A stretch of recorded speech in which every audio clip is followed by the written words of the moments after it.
예, 창세기 3장 15절 말씀을 통해서 우리는 인류가 이 복음에 대해서 어떻게 반응하는가에 따라서 두 무리로 나누어진다고 우리가 말씀을 드렸습니다. 한 무리는 여자의 후손, 또 한 무리는 뱀의 후손. 그래서 창세기 4장에서 이 선언의 결과처럼 이제 인류도 두 무리로 나누어집니다. 예. 한 무리는 가인의 후손이고 또 한 무리는 셋의 후손으로 나누어지는데, 이 가인의 후예는 이제 하나님을 떠났잖아요, 그죠? 그래서 인간 스스로의 본성이에요. 그러니까 타락한 본성과 인간 스스로의 능력으로 살아가는 사람들이에요. 오늘날 대부분의 사람들이죠, 그죠?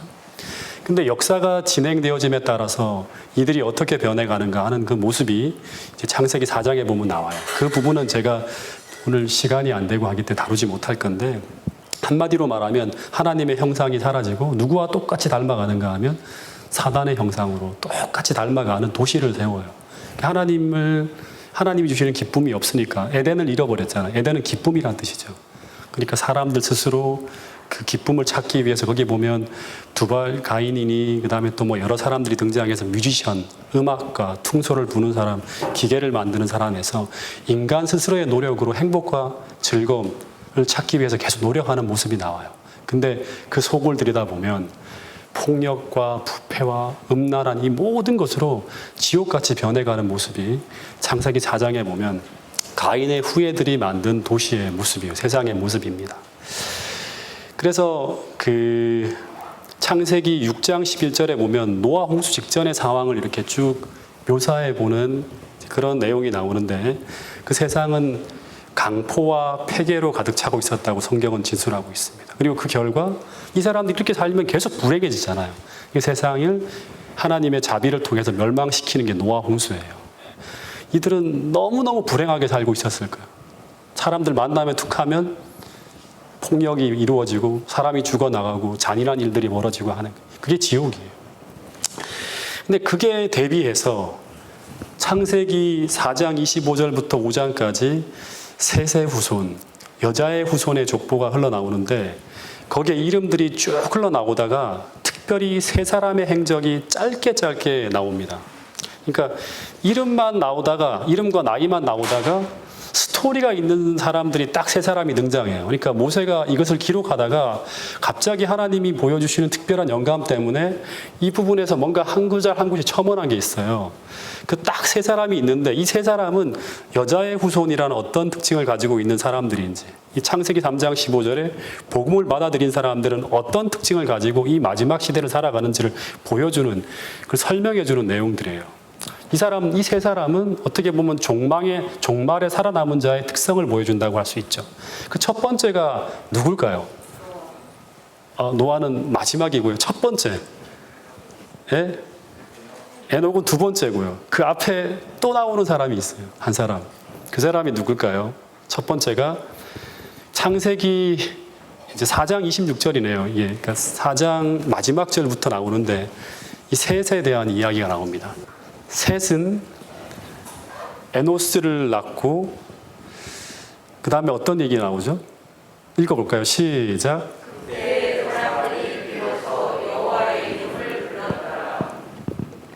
이 셋은 에노스를 낳고 이 사람들이 같이 모여서 뭐를 하는가 하면 공중 예배를 드렸다. 여호와를 이름을 불렀다고 하는 것은 함께 공중 예배를 드렸다고 하는데, 이들이 누구인가 하면 여자의 후손들이에요. 그죠?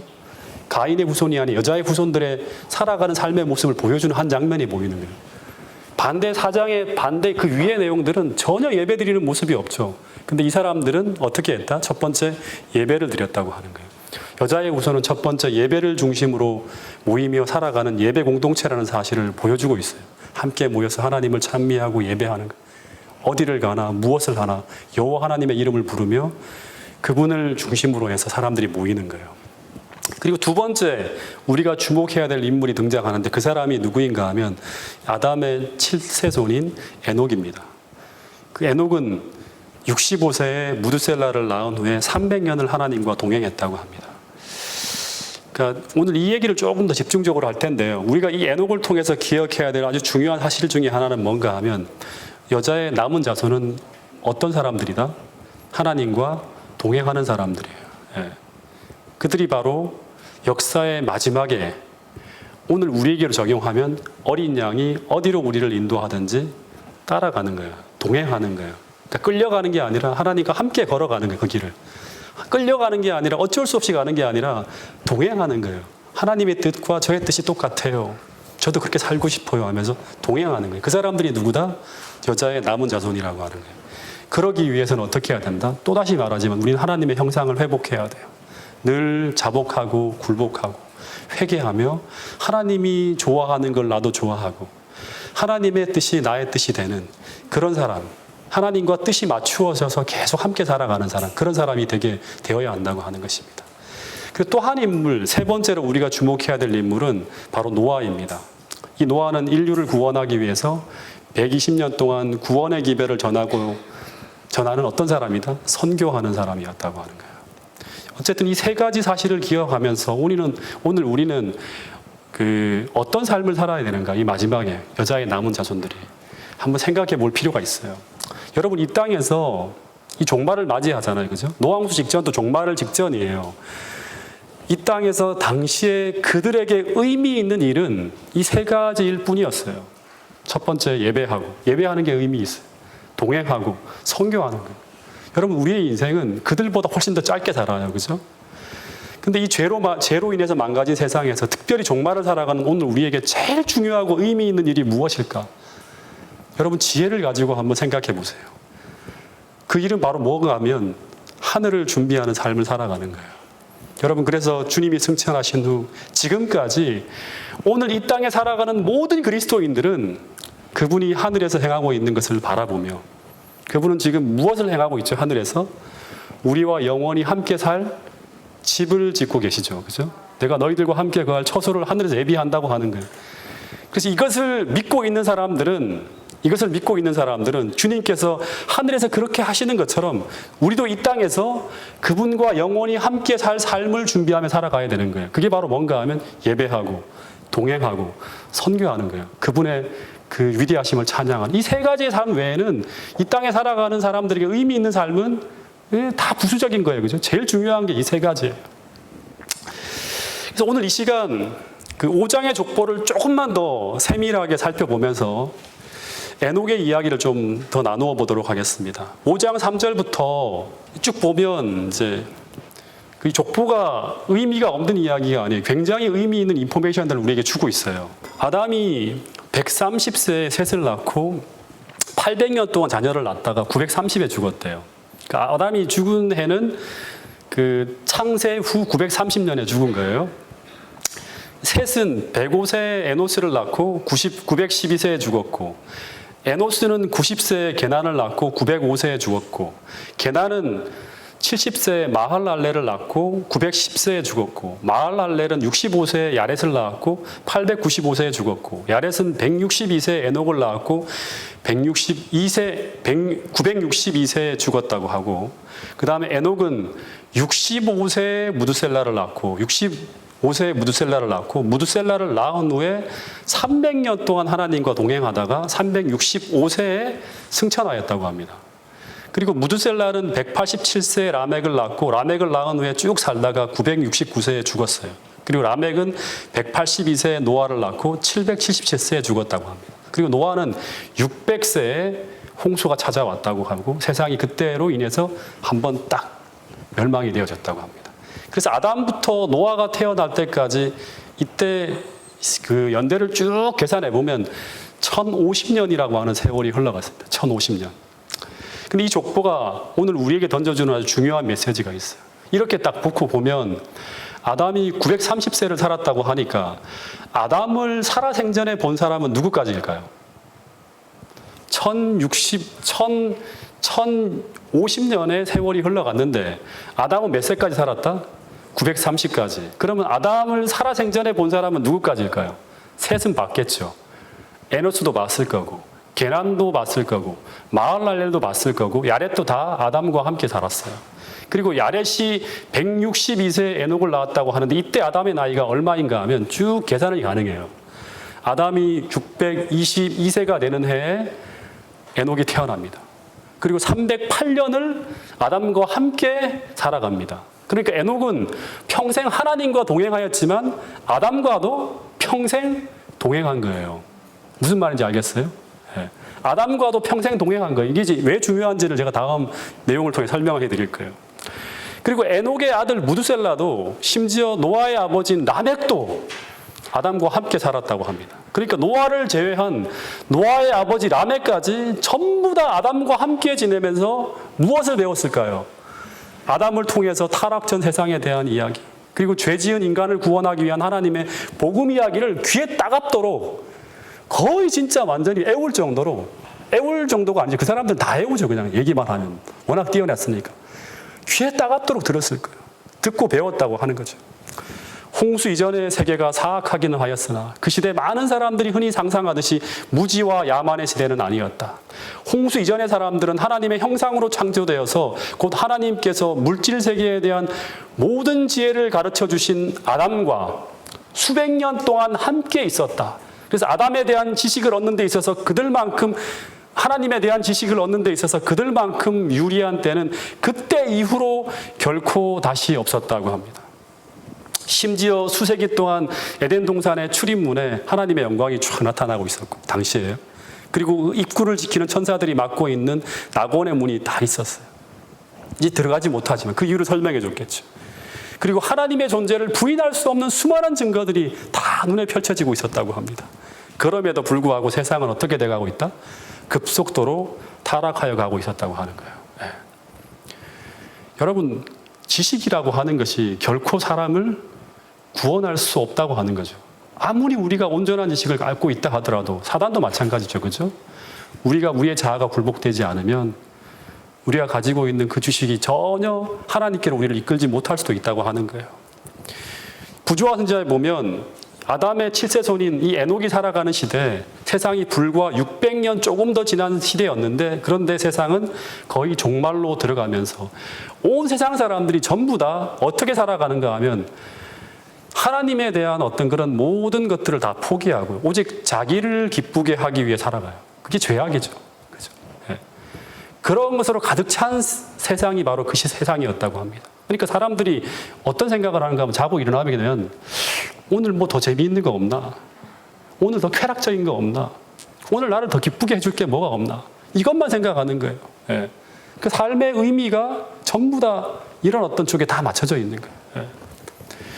그런데 그때 그 시대 사람들과 전혀 다른 기쁨을 추구하며 이런 사람으로 살아간 사람이 바로 누군가 하면 에녹이라고 하는 거예요. 전혀 다른 기쁨을 추구하면서 하나님과 동행하는 것이 기쁨이 되어서 살아갔던 사람이 바로 누군가 하면 이 세상 노아 홍수 직전에 에녹이었다고 하는 거예요. 이 구절을 한번 읽어보겠습니다. 창세기 5장 22절부터 24절 말씀 같이 한번 읽어보겠습니다.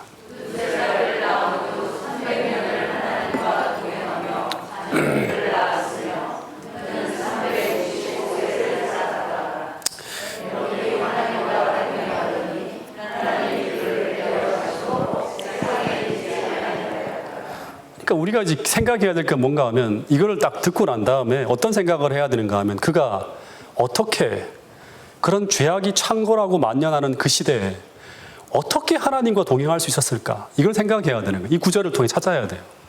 그 이유를 아주 짧게 이야기하고 있지만 굉장히 중요한 포인트가 있죠. 창세기 5장 22절에 보면 그가 언제 65세 때에 무두셀라를 낳고 그 다음부터 어떤 일이 벌어졌다? 그 에녹의 인생은 무두셀라를 낳기 이전과 이후가 완전 달랐다고 하는 거예요. 그죠? 네. 그러니까 무두셀라를 낳기 이전에는 어떻게 보면 신앙이라고 하는 게 아주 나쁘진 않았지만 그 이전보다 완전히 비약적으로 확 성장하는 그런 계기가 있었어요. 그게 바로 무두셀라의 탄생이에요. 그래서 저는 바라기는 오늘 우리에게도 이 다니엘 빌리지에서의 경험이 여러분과 저의 신앙생활을 이전과 이후로 완전히 달라지게 만드는 그런 계기가 될 수 있기를 간절히 바라겠습니다. 그러니까 이 무두셀라의 탄생은 에녹으로 하여금 일대 신앙적 새로운 경험을 추구하도록 만든 계기예요. 그러니까 추구하도록 만들었어요. 그래서 그 추구하도록 만든 그 에너지가 하나님이 그를 그 원하는 만큼 계속 더 성장시켜 주는 거예요. 그러니까 오늘 우리가 온 마음을 다해서 하나님의 사랑을 추구하고 전적으로 헌신하며 나가면 하나님은 그만큼 원하는 만큼 우리에게 계속 믿음의 성장을 이루어 주신다고 하는 거예요. 그럼 이 무드셀라의 탄생이 에녹에게 어떤 의미였을까? 첫 번째는 우리가 맨날 아마 들었을 거예요. 아담에게서 배운 그 하나님의 사랑을 이제 어떻게 깨닫는 거예요? 이 아이의 탄생과 이 아이를 이렇게 돌보면서 실제적으로 하나님의 그 사랑을 느끼기 시작하는 거예요. 다시 말해서 내가 나의 자녀를 깊은 애정을 가지고 보살피고 보호하고 돌보는 그 자애로운 사랑의 근원이 누구에게로부터 왔다? 하나님에게로부터 왔다는 것을 깨달으면서, 그리고 무드셀라가 어떻게 하죠? 에녹을 아주 단순하게 신뢰하잖아요. 그리고 의지하잖아요. 그런 것처럼 하나님을 그렇게 믿고 의지하는 그것이 신앙이라는 거 하는 것을 깨닫게 됩니다. 그래서 여러분, 하나님은 오늘 우리가 그렇게 하나님을 의지하고 사랑하기를 바라고 있어요. 좀 단순하게, 마치 아이가 부모를 의지하듯이. 그래서 이것은 한마디로 말하면 에녹은 이 무드셀라의 탄생을 통해서 하나님에 대한 깊은 사랑을 경험하는 계기가 되었다고 하는 거죠. 그리고 또 하나 중요한 게 있는데, 이것만 가지고는 우리가 우리의 본성 자체가 하나님께 올인하는 그런 신앙을 할 수가 없어요. 우리는 죄로 기울어지는 타락한 본성이 있기 때문에. 또 하나가 뭔가 하면 이 무드셀라의 탄생은 뭐를 깨닫게 되죠? 이 무드셀라의 탄생을 통해서 인류 전체에 보내는 메시지가 하나, 이 무드셀라의 계시처럼 주어집니다. 이때부터 선지자가 돼요. 이 무드셀라는. 이 무드셀라의 탄생은 그가 노아 홍수, 즉 종말에 대한 특별한 계시를 하나님으로부터 받는 계기가 됩니다. 이걸 증명하는 게 바로 뭔가 하면 그 이름이에요. 그러니까 에녹이 무드셀라를 탁 낳고 난 다음에 그 이름을 어떻게 지었는가 하면 무드셀라라고 지었다고 합니다. 이 무드셀라라고 하는 이름의 의미가 뭐죠? 무드라고 하는 거는 그가 죽을 때예요. 그가 죽을 때. 무드. 그리고 셀라는 뭐예요? 보내리라고 하는 거예요. 뭘 보내는 거예요? 그것을 보내리라. 뭘 보내리라? 홍수를 보내리라고 하는 거예요. 그래서 홍수의 계시를 최초로 받은 사람은 누구다? 에녹이라고 하는 겁니다. 에녹. 예. 당시 수많은 그리스도인들은 세상이 급속도로 악해져 가는 걸 보면서 와, 진짜 너무 악해져 간다. 막 이렇게 하면 세상이 이대로 영원히 지속된다면 우리가 살 수 있을까? 이런 두려움이 일었을 거예요. 근데 그래서 당시 그리스도인들은 계속 뭘 고대할까요? 그리스도인들이 고대하는 게 뭐예요? 창세기 3장 15절을 이 복음을 받아들인 후에 모든 그리스도인들이 꿈꾸는 게 뭐예요? 메시아가 하루속히 임하여 이 죄악을 끝내고 다시금 그들이 잃어버렸던 그 낙원으로 돌아가기를 소망하고 있었을 거예요. 근데 그렇게 기도하던 그때 하나님은 에녹에게 이 세상의 죄악을 물로써 심판하실 것이라는 것을 쫙 예언해 주는 거예요. 그런데 언제는 임하지 않는다? 언제는 임하지 않는다? 무드셀라가 살아있을 때는 홍수가 임하지 않는다고 하는 거예요. 그러나 그가 죽을 때 홍수가 임하게 될 것이라고 예언을 하셨어요. 근데 무드셀라가 죽을 때가 언제예요? 무드셀라가 죽을 때가 언제죠?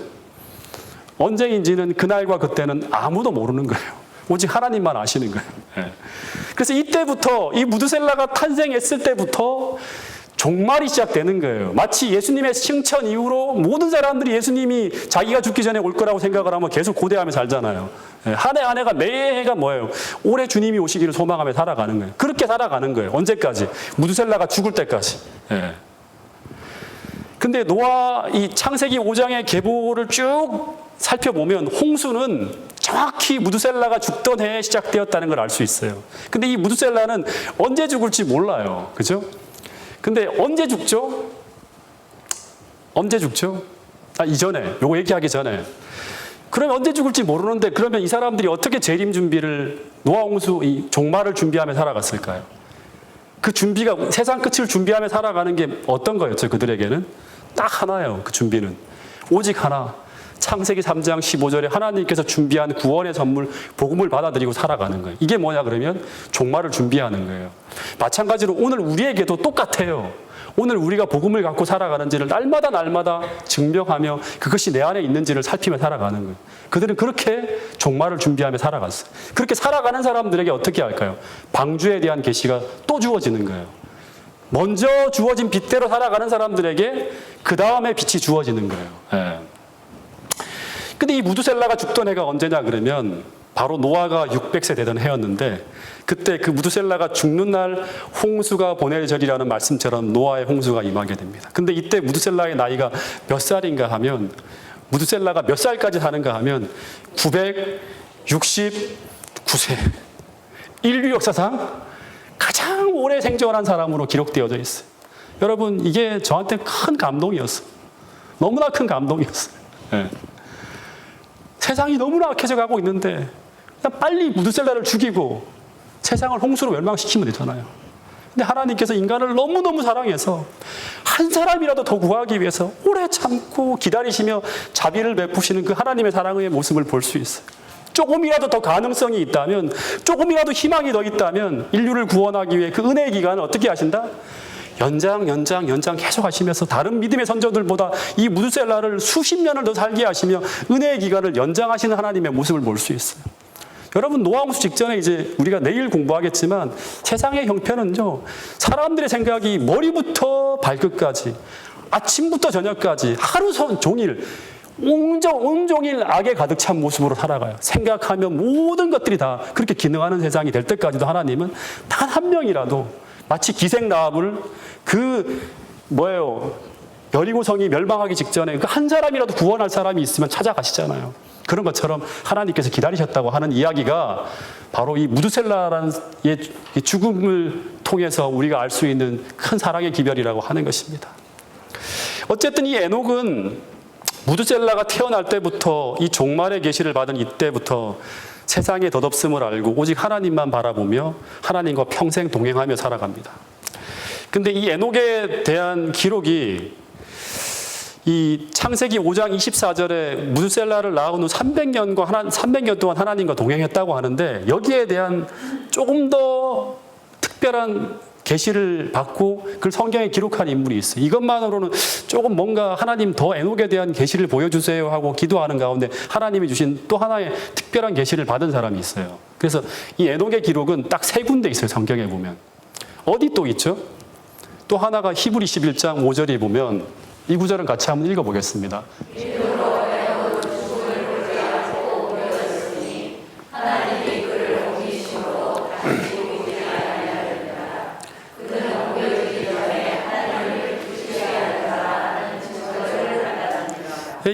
그 에녹이라고 하는 사람은 하나님을 기쁘시게 하는 자로 살아갔다고 하는 기록이 나와요. 그 하나님과 동행했다. 동행하는 것은 무엇이다? 하나님을 기쁘시게 하는 자로 살아간. 연결을 시켜야겠죠. 이 말은 그는 이 땅에 살아갈 때 세상 사람들이 에녹의 별명을 하나 지어줬어요. 이 사람은 어떤 사람인가? 하나님과 동행하는 사람이라고 하는 그걸 모세는 표현했는데 이 사람은 어떤 사람인가 하면 사람들이 이 사람의 별명을 하나 지어준 거예요. 살아갈 때.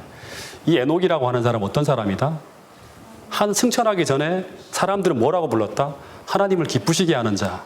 이게 이제 에녹의 삶의 특징들을 딱 설명해주는 별칭으로 불려진 이름이라고 하는 거예요. 근데 이 말은 어떤 의미일까요? 또다시 창세기 3장 15절을 적용시키면 보통 복음을 받아들이지 않은 자는 어떻게 살아가죠? 자기를 기쁘게 하기 위해 살아갑니다. 이 복음을 받아들이지 않은 사람이에요. 당시 가인의 후예들의 삶의 기록을 보면 그들은 오직 어떻게 하면 나를 행복하게 할 수 있을까? 어떻게 하면 나를 기쁘고 즐겁게 할 수 있을까가 그들의 삶의 목적이었습니다. 그런데 에녹은 그런 시대에 그런 흐름에 역행하고 거스르면서 오직 하나님을 기쁘시게 하는 자로 살아갔다고 합니다. 근데 에녹의 이런 삶은 에녹 한 사람만 이렇게 살았을까요? 아니라고 해야 돼요. 아니에요. 네. 에녹은 그걸 대표하는 사람이었지만 에녹만이 아니에요. 당시 노아 홍수 당시에 구원받은 사람들은 전부 하나님을 기쁘시게 하는 자로 살아갑니다. 노아도 그렇게 살았을 것이고 무두셀라도 그렇게 살았을 것이고 라멕도 그렇게 살았을 것이고 전부 그렇게 살아갔을 거예요. 왜냐하면 복음을 받아들인 사람은 어떤 사람이다? 더 이상 자기를 위해 살지 않고 오직 누구를 위해서? 나를 위해 십자가에 달려 돌아가신 그 예수님을 기쁘시게 하는 자로 살아가는 사람들이 바로 누구예요? 복음을 받아들인 사람이에요. 근데 이렇게 살아가는 게 쉬운가요? 이렇게 살아야 한다고 이렇게 알려주니까 나도 이제 이렇게 살아야지 하면 되나요? 억지로 하면 되나요? 절대 안 됩니다. 근데 또 하나 생각해야 될 게 뭐냐면 복음을 받아들일 때 그 복음이 우리를 이렇게 변화시킨다고 하는 거예요. 근데 어떻게 변화시키는가? 중요한 거예요. 사도 바울이 이런 경험을 했대요. 근데 바울은 그것을 어떻게 경험했는가 하면 주의 사랑이 나를 어떻게 한다? 강권할 때 그것이 가능했다고 이야기합니다. 자, 이 말씀을 같이 한번 읽어보겠습니다. 그리스도의 사랑이 우리를 강권하게 하신다. 우리가 생각하건대 한 사람이 모든 사람을 지나쳐 모든 사람이 죽으리라.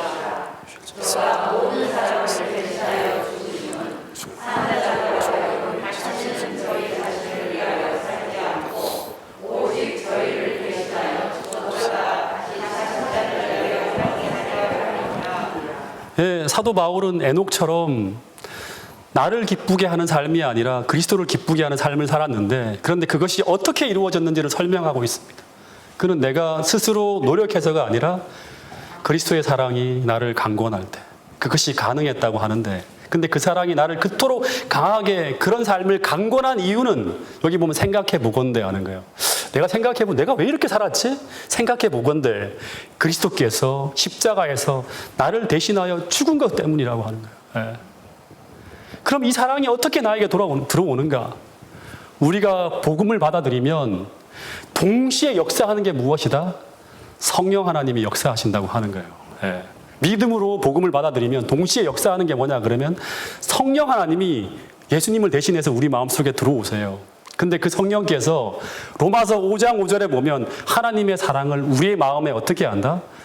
성령으로 말미암아 하나님의 사랑이 우리의 마음속에 어떻게 된다? 부어지는 거예요. 막 쏟아 부어지는 거예요. 하나님의 사랑이 계속 우리 마음속에 계속 풍성하게 부어주신다고 하는 거예요. 그래서 그것을 느낄 때마다, 그것을 크게 느낄 때마다 우리는 그분을 기쁘시게 하는 삶을 살고자 하는 무엇이 일어난다? 갈망이 일어난다고 하는 거예요. 강권하는 거예요. 여러분, 이것이 마치 이런 것과 같은 거예요. 조금만 좀 버텨주세요, 여러분. 피곤하시더라도. 조금만 버텨주세요. 우리가 누구를 깊이 사랑하면 밤낮 생각하는 주제가 무엇일까요? 그 사람을 기쁘게 하는 것이 곧 나의 기쁨이 되어지는 거예요. 그죠? 그 사람을 기쁘게 하는 게 나의 기쁨이 되는 거예요. 아무리 먼 거리를 가야 해도, 아무리 피곤해도, 아무리 무리하게 힘든 일이 요구되어져도 만약 그 일이 우리가 사랑하는 사람을 기쁘게 하는 것이라고 하면 어떻게 할까요? 기쁘게 하려고 할 거예요. 그죠? 네. 마찬가지로 오늘 우리가 나를 사랑하사 나를 위하여 자기 몸을 버리신 그리스도의 사랑이 내 안에 심어진 사람이라면, 이게 복음을 받아들인 사람. 네. 창세기 3장 15절에 이 복음을 받아들인 사람이에요. 그 사람은 나를 사랑하사 나를 위하여 자기 몸을 버리신 그리스도의 사랑이 내 안에 심어진 사람이에요. 그런 사람들이라고 하면 오늘 우리는 나를 기쁘시게 하는 자가 아니라 그리스도를 기쁘시게 하는 삶을 살아갈 것이라고 하는 거예요. 이것이 바로 창세기 3장 15절에 복음을 받아들인 자들에게 나타나는 증상 중에 하나라고 하는 것입니다. 여러분, 특별히 마지막 시대에 특별한 헌신과 순종이 요구되어지는 시대를 살아가는 오늘 우리들에게 정말 필요한 것은 무엇이다? 다른 어떤 것보다도 주님을 정말 깊이 사랑하는 일이 요구되어진다고 하는 거예요. 여러분, 이 사랑을 우리가 모르면, 이 사랑을 우리가 충분히 깨닫지 못하면 마지막 때 어린 양이 어디로 인도하든지 따라가야 되는데 못 따라가요. 우리는 그 일을 할 수가 없어요. 그리스도의 사랑이 우리를 강하게 권해야 돼요. 그 사랑이 어떤 것인지를 우리가 깨닫고 느껴야지만 마지막 때 우리가 목숨을 내놓는 일이라 할지라도 우리는 주님을 사랑하기 때문에 기꺼이 그 길을 동행하며 따라가겠습니다라고 할 수 있다고 하는 거예요. 그러기 위해서 우리는 정말 하나님 말씀에 푹 빠져 살아야 돼요. 그 속에서 하나님이 얼마나 나를 사랑하시는지를 계속 봐야 되는 거예요. 예. 또 하나, 에녹에 관한 기록이 성경에 실려 있습니다.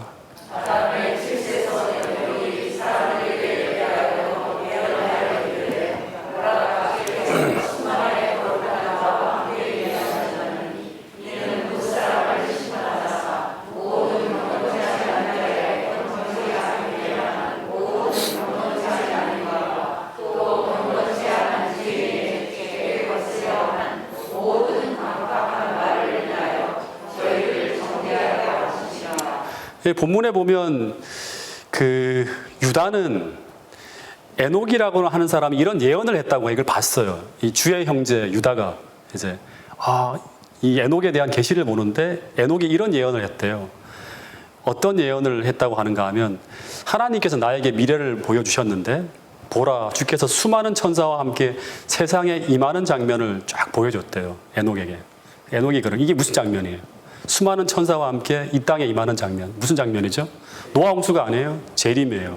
그 부조화 선지자에 보면 나와요. 재림의 광경까지를 쫙 보여주는 거예요. 노아 홍수만이 아니라 홍수로 세상이 끝나는 겁니까? 그렇지 않아요. 다 끝까지를 보여주는 거예요. 그때 하나님은 모든 사람들을 심판하시는데 모든 경건하지 않은 일과 또 죽게 거스려 한 모든 강박한 말을 인하여 하나님께서 정죄하실 날이 분명히 있을 것이라고 하는 심판의 기별을 누가 전했다? 에녹이라고 하는 사람이 전했다고 하는 거예요. 심판의 기별을 전했다고 하는 거예요. 그래서 에녹의 삶과 기별은 역사의 종말에 여자의 남은 자손으로 살아가는 하나님 백성들이 어떻게 살아가야 할지를 잘 보여주는 표상과 같은 역할을 하고 있었던 사람이 누구인가 하면 에녹이라고 하는 거예요. 여러분, 에녹이 세상에 심판을 증거한 것처럼 종말의 여자의 남은 자손인 우리도 이 세상에 하나님이 심판이 가까이 이르렀다고 하는 이 세 천사의 기별을 전하는 사람들이 바로 누구예요? 오늘 우리들이죠. 비슷하게 흘러가는 걸 볼 수 있습니다. 그러면 이제 마지막 한 가지만 좀 더 설명을 좀 드리겠습니다. 에녹이 세상을 창조한 후에 이제 600년이 지난 후에 이제 야렛의 아들로 태어나는데, 근데 에녹이 태어날 당시에 인류 역사 속에 아담 할아버지도 살아계시고 2대조, 3대조, 4대조, 5대조까지 모든 사람들이 하나도 죽지 않고 다 함께 살아가는 그런 시대였어요. 에녹이 조금만 문을 열고 나가면 어떤 일이 있는가 하면 출입이 제한되어져 있지만 뭐가 보일까요? 문만 열고 나가면 뭐가 보이죠? 바로 앞에 에덴 동산이 눈앞에 쫙 보이고 있고, 그리고 매일 에덴 동산 출입구에서 뭘 볼까요? 불칼처럼 이렇게 이제 하나님의 영광이 쫙 임하는 장면, 그리고 그 옆에 천사들 둘이 같이 이렇게 움직이는 장면이 쫙 보이는 거예요. 하나님의 임재의 영광을 매일같이 바라봐요. 그렇게 예배를 드리는 시대가 바로 에녹이 살던 시대였어요. 근데 그럼에도 불구하고 세상의 종말이 임박해 오고 있었어요. 근데 여러분, 에녹이 이렇게 선교사로 하나님과 동행하며 살아갈 수 있도록 에녹의 신앙에 절대적인 영향력을 끼친 사람이 누구일까요? 제가 서두에 계속 설명을 했어요. 누구일까요? 에녹은 하나님과도 동행했지만 누구와도 함께 살았다? 아담이에요. 예. 부조화 선지자를 보면 바로 아담이었어요. 에녹은 아담과 더불어서 평생을 같이 살다가 아담의 죽음을 목격한 후 얼마 안 되어 승천한 사람이 바로 누구인가 하면 바로 그 에녹이라고 하는 사람이에요. 아담의 죽음을 목격하기 전에 승천한 사람이에요. 예. 근데 이 에녹이 태어날 때 아담의 나이가 622세라고 했습니다. 그리고 아담이 930살에 이제 사망하기 때문에 318년간 아담과 함께 살다가 아담이 사망한 후에 47년을 더 살다가 하늘로 승천하니까 제가 잘못 얘기했네. 지금 저도 좀 잠깐 했습니다. 그러니까 이 에녹은 평생 아담과 함께 살았어요. 근데 평생을 아담과 함께 살던 에녹에게 그 당시 사람들에게 아담의 죽음은 어떤 것이었을까요? 아담이 죽었어요. 예. 어떻게 보면 당시 시대의 모든 사람들에게 이 아담의 죽으면 한 시대의 종언을 구하는 어마어마한 충격과 혼란을 주는 사건이었어요. 예. 여러분, 아담은 초기 노아 홍수 전에 사람들에게 어떻게 보면 이렇게 생각하면 돼요. 예수님 같은 존재가 바로 누군가 하면 아담이었어요. 여러분, 오늘 우리가 성경을 읽으면서 신앙을 배워나가는 것처럼 당시 사람들은 하나님에 대한 이야기를 모두 아담을 통해 들었다고 합니다. 왜냐하면 아담은 그 시대에 그 누구도 범접할 수 없는 거의 모든 것을 다 하는 가장 위대한 영적 지도자가 바로 누군가 하면 아담이었어요. 하나님에 대해서뿐 아니라 뭐도 알고 있죠. 세상의 기원, 세상이 돌아가는 모든 원리에 대해서 그는 하나님께 직접 배운 사람이에요. 하나님께 직접. 그래서 모든 것을 다 대답해 줄 수 있어요. 이게 왜 그렇습니까 하면 그거는 이런 거야 하고 다 대답해 줄 수 있는 사람이에요. 그리고 거의 모든 것을 완벽하게 기억해서 아는 사람이 바로 누군가 하면 아담이었다고 부조화 선지자에 보면 적혀 있습니다. 그뿐 아니라 죄 없는 세상에서 살다 온 유일한 사람이었고, 그리고 인류 역사상 유일무이하게 가림장치 없이 죄 없는 상태에서 하나님과 직접 교제하면서 하나님을 가장 밝은 눈으로 보고 교제한 사람이 누구인가 하면 바로 아담이었어요. 그리고 그는 잃어버리기 전에 그 낙원의 모습을 직접 보기만 한 것이 아니라 어떻게 했어요? 살다 왔어요. 오늘 우리 시대에는 하늘나라에 가서 살다 온 사람이 없잖아요. 물론 계시를 잠깐 보고 오신 분들이 계시지만. 네. 그래서 오늘날 엘렌 화이트나 초기 교회 사도나 심지어 모세와도 비교할 수 없을 만큼 훨씬 더 밝은 빛을 가진 사람, 그 사람이 누구다? 아담이었다고 하는 거예요. 그래서 아담이 살아있다고 하는 것은 아직까지 세상에 빛이 있다는 의미였다고 이제 얘기를 해요. 그 예수님이 계실 때 빛이 있었던 것처럼. 그래서 이때까지만 하더라도 그나마 어느 정도 사람들은 이 아담의 이야기의 말을 들으면서 어느 정도 악을 제어하면서 통제가 가능했던 시대가 아담이 살아있을 때 시대였다고 합니다. 이런 글이 있어요. 아담이 그들 가운데 있는 동안에는 하나님의 최고의 존재와 최고의 권위, 그분의 율법에 순종할 의무 등은 좀처럼 문제시되지 않는 진리였다고 하는 거예요. 그러니까 이거는 인정한다고 하는 거예요, 사람들이. 그거는. 아담이 얘기한 거는 맞아. 이렇게 얘기했다고 하는 거예요. 비록 순종은 못하더라도 부정할 수는 없었다고 합니다. 그래서 다들 조심조심하며 살았다고 하는 거예요. 예. 근데 그 사람이 죽었다고 하는 것입니다. 근데 이것이 얼마나 큰 충격이었겠습니까? 어떻게 보면 이 아담의 부재는 세상에 완전히 뭐가 왔다? 어둠이 덮였다고 하는 거예요. 그래서 아담이 죽는 것을 처음 본 사람들은 이런 생각을 했다고 합니다. 우리가 주를 경외하고 그분의 명령을 지킨들 무슨 소용이 있겠는가? 왜냐하면 아담도 죽었는데 법을 지키는 것과 지키지 않는 것이 무슨 차이가 있겠냐고 하면서, 그러면서 악인이든 의인이든 다 뭐로 돌아간다? 흙으로 돌아가는 것으로 끝나는 것이다. 이제 하는 그런 생각을 했다고 하는 거예요. 이게 부조화 선지자에 나와 있는 이야기입니다. 네. 그런데 이런 혼란한 세상에서 아담 사후에 그 아담의 역할을 감당하며 아담에게 넘겨받은 복음을 가장 열정적으로 세상에 증거하며, 아담이 그전에는 계속 전했거든요. 아담의 바톤을 이어받아서 가장 열정적으로 그 시대에 아담을 대신해서 복음을 전하면서 여전히 세상에 빛을 강력하게 증거하기 위해서 일어선 사람이 누군가 하면 선교사 에녹이었다고 하는 거예요. 네. 여러분, 아담의 후손들이 전부 1000년 가까이 아담이 들려주는 이야기를 들었을 텐데, 그럼에도 불구하고 모두 하나님을 등지고 살아가고 있었는데 에녹은 왜 그렇게 그들과 다르게 살 수 있었을까? 이거를 이제 한번 제가 생각해 봤는데요. 아마 에녹은, 이거 제가 상상 한번 한 거예요. 근데 이거는 부조화 선지자의 기록을 토대로 해서 상상한 거예요. 에녹은 아마 이 날을 잊지 못했을 거예요. 그것은 아마 아담 이후에 모든 복음을 받아들인 자들이 느끼고 체험했을 것 같은 그런 거예요. 네. 이날 모든 가족들이 전부 다 정신을 차리시고, 저를 마지막 스토리입니다. 여러분들이 자꾸 조시면 저도 힘들어요. 모든 가족들이 에덴 동산 출입구에 모여서 예배를 드리던 예배일이었을 겁니다. 근데 그날 언제나 익숙하고 평범하게 들려오던 그 아담 할아버지 이야기가 이날 이 에녹의 가슴에 사무치도록 감동적으로 들려오기 시작하는 거예요. 근데 그날은 어떤 날인가 하면 어떤 날이었겠어요? 성경의 기록을 보면 그의 첫 아이인 무두셀라가 태어난 지 얼마 안 되는 그런 시점이었어요. 근데 그날 아담 할아버지의 설교를 듣고 난 후 그날 예배가 마쳐지고 모든 사람들이 다 떠나간 후까지 그 에덴 동산 출입구에 남아서 그 하나님의 임재의 영광을 바라보며 이 에녹은 펑펑 울었을 거예요. 그러면서 기도했을 거예요. 하나님, 주님과 동행하며 살겠다고. 그 사랑을 더 깊이 깨닫게 해달라고. 여러분, 그런데 만약 오늘 우리에게도 언제나 익숙하고 평범하게 들려오던 그 하나님의 말씀이 65년 동안 들어왔던 이야기예요. 그죠? 다르게 들려올 때가 있다면, 만약 그런 때가 찾아온다면 우리는 그때를 놓치지 말아야 된다고 하는 거예요.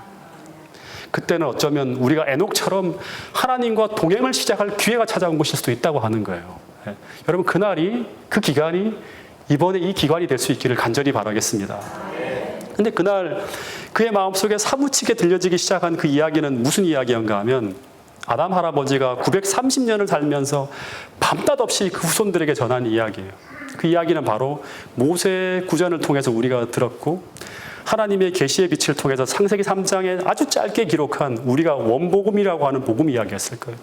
제가 생각할 때 이 복음 이야기는 매주 빠짐없이 그 예배를 드릴 때마다, 양을 잡아서 제사를 드릴 때마다 계속 이게 어떤 의미인지를 더 감동적으로, 더 새롭게 하기 위해서 끝없이 몸부림치면서 그들에게 의미 있게 전달하려고 애썼던 사람이 누구인가 하면 아담 할아버지였을 거예요.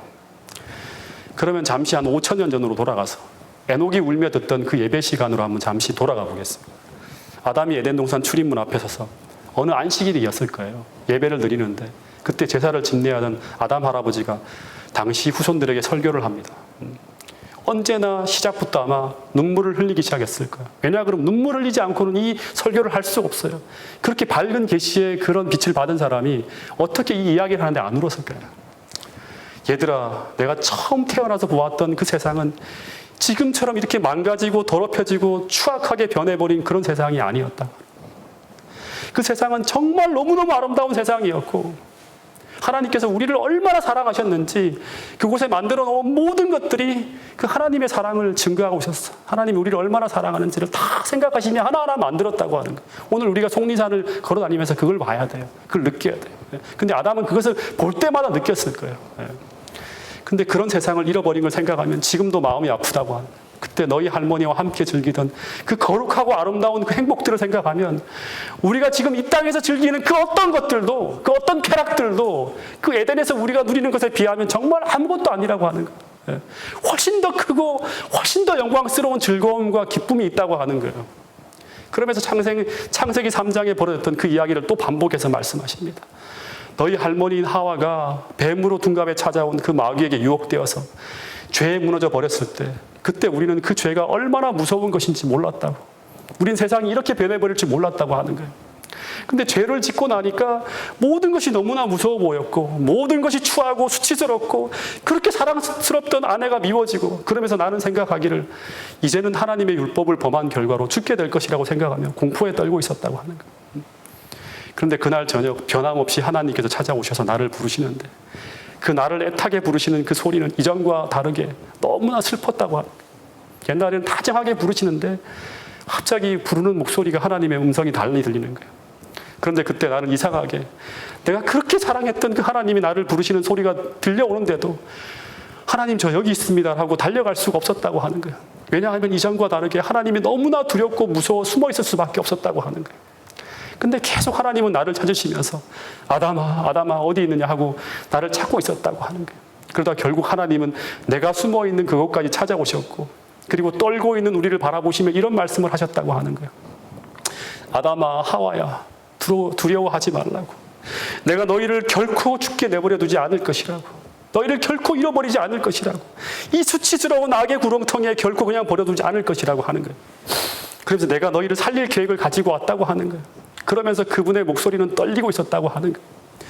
그 이야기를 듣는데 그 이야기가 너무나 충격적인 이야기, 그 계획들이. 그 이야기는 이런 것이었다고 하는 거예요. 너희가 범한 그 율법은 변경되거나 폐기되거나 그 어떤 것으로도 대체할 수 없는 것이어서 그 율법을 범한 너희를 살리기 위해서 너희를 대신해서 누군가는 피를 흘려 죽게 된다. 그러면서 당시에 단 한 번도 피를 흘린 적이 없는 그 세상에서 그 아담의 정원에서 행복하게 돌아다니는 양을 하나님이 한 마리를 잡으시는 거예요. 그리고 그 피를 흘리고 죽어가는 양의 모습을 보여주셨는데 그때 아담과 하와는 너무나 충격적이었다고 하는 거예요. 당시에는 낙엽 하나만, 나뭇잎 하나만 떨어지는 걸 보더라도 슬퍼질 정도로 세상에 죽음이 없는 세상이었어요. 근데 양이 죽는 거예요. 자기가 그렇게 사랑하던 하나님의 형상을 받아서 모든 피조물들을 다스릴 때 하나님의 마음으로 다 돌보던 것들이었거든요. 그 피를 흘리고 죽어가는 양의 모습을 보면서 너무나 가슴이 아파 볼 수 없었다고 합니다. 왜냐하면 죽음이라는 걸 본 적이 없는 세상에서 이 한 마리의 무고한 양이 자신들을 대신해서 피를 흘리며 죽어가는 걸 볼 때 밤새 가슴이 아파 견딜 수 없었을 거예요. 근데 하나님이 그 죽은 양의 가죽을 하나하나 다 벗겨내시면서 그 가죽으로 아담과 하와의 옷을 지어 입히시면서 에덴 동산 밖으로 함께 나올 때 하나님이 이런 말씀을 더 하셨다고 하는 거예요. 그 말씀은 바로 아담과 하와야, 이 동산에서 너희가 죽어서 나와야 하는데 근데 살아서 나오게 되었는데 그런데 그 이유는 바로 이 양이 너희를 대신해서 죽었기 때문이 아니라 바로 너희를 대신해서 죽음을 당하게 되는 나의 희생 때문이라고 하는 거예요. 그러면서 이 양은 먼 훗날 너희 죄를 대신해 죽게 될 나의 모습을 예고하는 것이라고 하는 이야기를 쭉 들려줬을 거예요.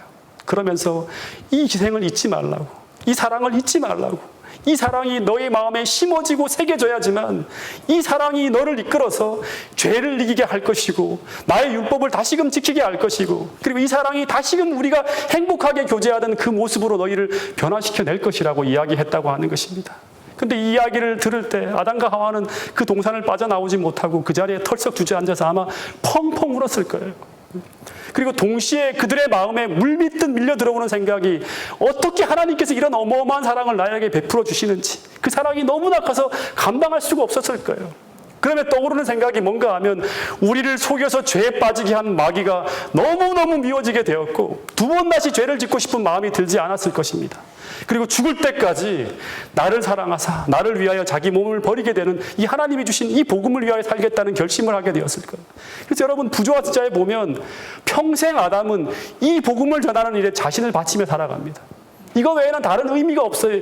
무조건 다른 세상이 빨리 메시아가 올 날을 바라보면서 매일같이 그가 한 일은 뭔가 하면 복음을 전하는 일이었어요. 그리고 에녹보다 더 깊이 하나님과 동행한 사람은 저는 아담이었을 거라는 생각이 들어요. 왜냐하면 아담은 원래 타락하기 전에 몸을 가지고 있었기 때문에 그가 훨씬 더 밝은 빛을 가지고 있었기 때문에 그 사람에 대한 평가가 그렇게 됐지만 실제로는 에녹보다 훨씬 더 깊이 하나님과 동행한 사람은 아담이었을 거예요. 여러분 이것이 바로 아담이 그의 후손들에게 들려준 창세기 3장 15절에 나오는 복음 이야기였을 것이라고 하는 거예요. 근데 이 이야기를 아담, 셋, 에노스, 게난, 마할랄렐 그리고 에녹과 무드셀라, 라멕까지 다 들려주었는데 근데 그 중에서 가장 크게 감동받은 사람이 바로 누구였다? 에녹이었다고 하는 거예요. 여러분 부조와 선자에 보면 이런 기록이 있습니다. 에녹은 아담으로부터 타락의 어두운 이야기와 그 약속에 나타난 하나님의 은혜에 관한 위안을 주는 이야기를 배웠고 누구로부터 배웠다? 그는 에녹이에요. 에녹은 아담으로부터예요. 아담으로부터 타락의 어두운 이야기와 그 약속에 나타난 약속이 뭐예요? 창세기 3장 15절이잖아요. 하나님에 관한 위안을 주는 이야기를 다 배웠어요. 그리고 그 이야기가 다시 말해서 그리스도를 통한 하나님의 무한하고 측량할 수 없는 사랑의 이야기예요. 그렇죠? 이 배우고 난 다음에 이것이 어떻게 되었다? 밤낮 그의 명상의 주제가 되었다고 하는 거예요. 여러분 오늘 우리도 밤낮 하나님의 사랑의 이야기가 어떻게 되어야 될까요? 이게 우리의 명상의 주제가 되어야 되는 거예요. 무엇을 생각하든 어떤 순간에도 계속 이 하나님의 사랑을 계속 느낄 수 있게 해달라고 기도하고 그걸 배워야 되고 볼 수 있도록 해달라고 계속 노력해야 되는 거예요. 그게 바로 어떻게 에녹으로 하여금 하나님과 300년 동안 동행하게 만든 이유가 되었다고 하는 거예요. 그리고 그는 이 밤낮 하나님의 사랑을 그가 계속 성경을 통해 받고 난 후에 이게 그의 삶의 주제가 된 후에 그는 또 어떻게 했다? 전심전력을 다하여 그가 살고 있는 주위 사람들에게 이 사랑을 나타내려고 애썼다고 하는 거예요. 다시 말해서 이것이 바로 그로 하여금 심판의 기별을 전하는 선교사가 되게 했을 거예요. 아무리 세상 사람들에게 배척받는 그런 심판의 기별을 경고하는 것이 두려운 일이고 힘든 일이고 불편한 일이라 할지라도 하나님의 사랑을 알기 때문에 이걸 전하지 않고는 안 되는 거예요. 전하는 거예요. 계속. 여러분 부조와 선지자 이 내용이 바로 저로 하여금 이런 생각을 하게 만든 근거였습니다. 여러분 그리고 이것이 바로 300년 동안 그가 하나님과 동행하는 모습이었고 비결이었다고 하는 거예요. 여러분 결국 핵심은 이 사랑이 아담으로부터 들은 이 십자가의 사랑이 그의 밤낮 명상의 주제가 되었기 때문에 그는 더 높은 경험에 이르고 그리고 하나님과 더 친밀한 교제로 이끌려 들어가서 그리고 거기서 하나님의 자녀로서의 자신의 의무와 책임을 다하게 되었고 이 사랑이 계속 강권하니까 하나님을 기쁘게 하는 게 무엇일까가 그의 삶의 주제가 되었기 때문에 자신에게 주어진 책임과 의무를 기쁘게 다하는 거예요. 그리고 전심전력을 다하여 그가 살고 있는 사람들에게 이 사랑을 나타내려고 애쓰는 선교사가 되도록 만들었다고 하는 것입니다. 이 사랑의 동력이 끊어지면 모든 것이 다 불가능해지게 만드는 거예요. 여러분 그래서 에베소 교회에 보내는 기별 가운데 그 경고의 기별 가운데 하나가 뭐죠? 너희의 처음 사랑을 잃어버렸기 때문에 그 교회가 당시 여러 가지 문제에 빠지게 되었다고 하는 이야기가 바로 그렇게 나오는 것입니다. 여러분 그래서 결론은 아담부터 지금까지 이 사랑에 빠진 사람은 이 십자가의 사랑에 빠진 사람은 밤낮 하나님의 무한하고 측량할 수 없는 사랑이 그의 명상의 주제가 될 것이고 그 마음에 하나님의 사랑은 더 크게 부어질 것이고 그 결과 그들은 모두 전심전력을 다하여 이 사랑을 나타내려고 애쓰게 된다고 하는 것입니다. 이 모습이 바로 이 사랑을 회복한 창세기 3장 15절의 기별을 정확하게 다시금 그들의 삶 속에서 예수님의 그 십자가의 희생을 통해 재해석해내고 그 복음을 담은 사도행전의 모습이었고요. 그리고 이 모습이 바로 재림운동 당시의 선조들의 모습이었다고 하는 것입니다. 그런데 이 모습이 오늘 마지막을 살아가는 우리들에게 재현되어져야 될 모습이라고 하는 사실을 꼭 잊지 않게 되기를 간절히 바라겠습니다.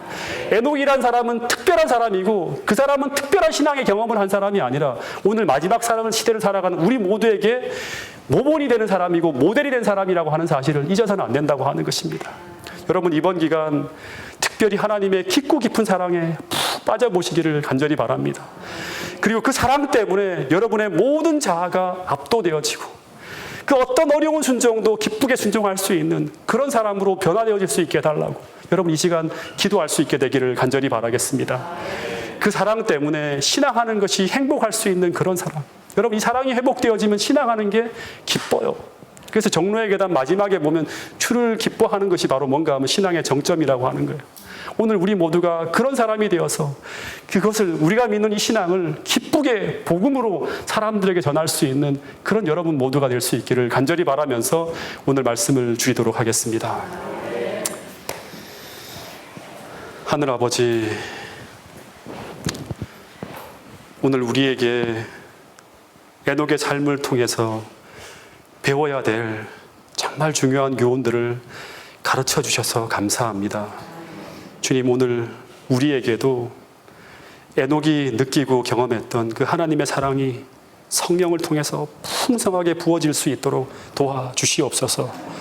오늘 그 사랑이 우리 삶에 밤낮 없는 삶의 주제가 될 수 있을 만큼 오늘 그 사랑을 우리가 갈망하는 사람이 되게 하시고 주님께 기도하며 구하는 사람이 될 수 있도록 주님 도와주시옵소서. 특별히 이 집회에 참여하는 모든 분들의 마음속에 함께 하시고 또 육신에도 함께 하여 주셔서 영육의 치유의 경험을 경험하게 하여 주시고 정말 이 곳을 떠나나갈 때 우리 모두가 하나님께 감사하며 새로운 사람으로 거듭난 그런 경험을 할 수 있도록 우리 모두를 축복하시고 성령으로 인도하여 주시옵소서. 잠시 무릎 꿇고 기도하는 시간 주의 성령으로 우리에게 임재하여 주셔서 그 하나님의 사랑을 더 깊이 생각하고 명상하며 우리의 마음이 주님 앞에 온전히 드려지는 은혜로운 시간 될 수 있도록 축복해 주시옵기를 예수님 이름으로 기도드렸습니다. 아멘.